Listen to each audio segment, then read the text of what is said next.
Out of all freestanding stoves, the stoves that are probably the most in abundance are wood stoves. And the reason is they've been used for years. People have heated their homes or a specific room in their house for years with a wood stove.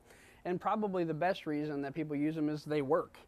We've been burning wood for thousands of years, and sitting in front of this one, you get a lot of heat out of it. So the main reason wood stoves are so popular is that they just work. With a wood stove today, you can put them in most every room. There are some rooms that you can't, just because we can't get the vent pipe out from there, but you can put them in most rooms. We can run the piping up through the center of the house. We can run the piping out through the side of the house. So you have a lot of different options as far as what room you want to put it in. But again, there are a little bit more restrictions than a gas stove or even a biomass stove as far as putting the stove in. The other nice thing about wood stoves, aside from how they work, is the radiant heat you're getting out of them. This stove right here, you're probably getting about 300 or 400 degrees out of the glass right now, and it's only been running for probably about 10 to 15 minutes. The temperature coming out of the stack is over 400 degrees. Try to get 300 or 400 degrees of temperature out of your furnace duct. It's not going to happen. That's the nicest thing about the radiant heat that you get out of a freestanding stove like this. The other thing that's important on a wood stove is sizing. You always want to make sure you size the stove correctly for not only the amount of heat you want to get out of it for your house, but also for the room it's going in.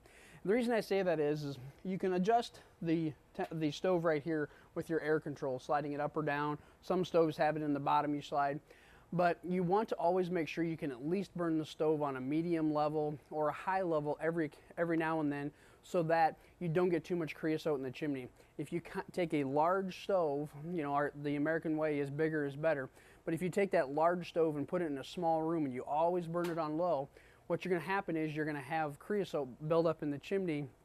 That can cause problems in the future. So you always want to be able to burn the stove on medium or high every now and then to get that chimney cleared out, so you don't have to worry about that.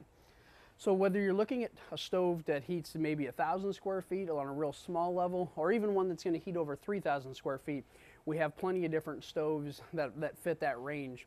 The last thing is wood stoves are made in many different materials. Steel stove like this one right here is probably the most economical. It's maybe not the prettiest to look at, but it's the most economical. You can also get stoves like this one in a cast iron. Cast iron is going to heat a little bit differently, gives you a little bit different look in the room.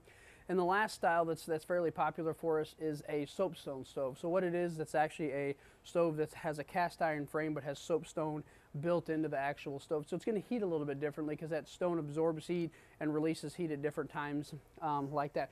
So whatever the size of the stove you're looking for or whatever material you're looking for, we have the right wood stove that's going to be perfect for your home.